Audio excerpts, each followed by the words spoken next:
Indonesia dalam bahaya besar. Sekitar akhir tahun 99 atau awal tahun 2000, diadakan rapat orang-orang Tionghoa di Universitas Atmajaya, kawasan Semanggi, Jakarta, yang diprakarsai oleh Mochtar Riyadi dan anaknya James Riyadi. Inti dari rapat tersebut adalah bahwa penduduk di Cina daratan sudah mencapai hampir 2 miliar orang dan membutuhkan suatu negara untuk dijadikan kolonisasi. Strateginya adalah membuat kompleks perumahan sepanjang bibir pantai Laut Jawa. Fungsinya supaya mudah menyelundupkan barang, dan yang paling penting adalah menyelundupkan orang dari Cina daratan melalui laut langsung ke bawah kolong rumah-rumah mereka yang berada di bibir pantai. Rumah-rumah tersebut juga berguna sebagai basis pertahanan bila terjadi kerusuhan nanti. Mereka bisa langsung melarikan diri ke laut dengan speedboat yang standby di kolong rumahnya. Perhatikanlah dan lihatlah bentuk perumahan di Pluit, Pantai Indah Kapuk, Pantai Mutiara, Ancol.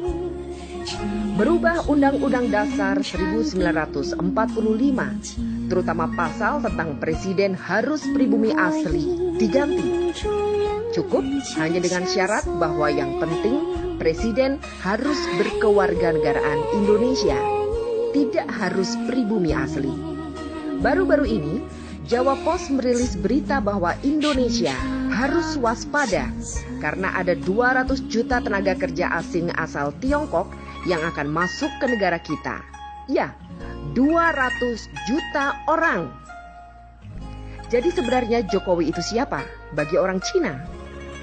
Dengan merancang Jabodetabek menjadi megapolitan dengan bantuan 5 pengembang besar, Agung Sedayu, Agung Podomoro, Sumarekon, Lipo Group, dan Sinarmas, mereka membangun apartemen Rusunami dan Rusunawa.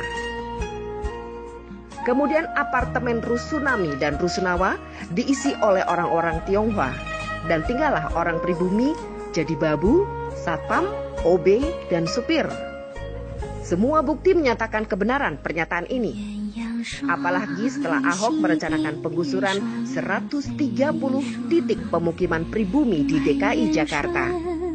Program ini juga dimuluskan oleh Jokowi dengan langkah-langkah nyata yang lebih besar. Memiskinkan rakyat Indonesia dengan berbagai cara, bekerja sama dengan pemerintah Cina dalam segala bidang, dan menggantikan peran Amerika di Indonesia selama ini, dan menjual atau menggadaikan aset-aset nasional Indonesia yang vital kepada pihak Cina.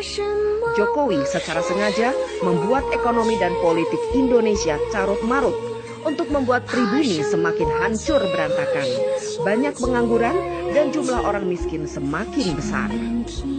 Orang semacam Ahok bukanlah tanpa sengaja untuk membuat kebijakan serta bertingkah laku yang memuakan, karena dia ingin memancing amarah pribumi agar rencananya segera terlaksana. Sekarang terserah bangsa ini melawan atau membiarkan angkara murka merajalela. Minjing melaporkan dari Beijing.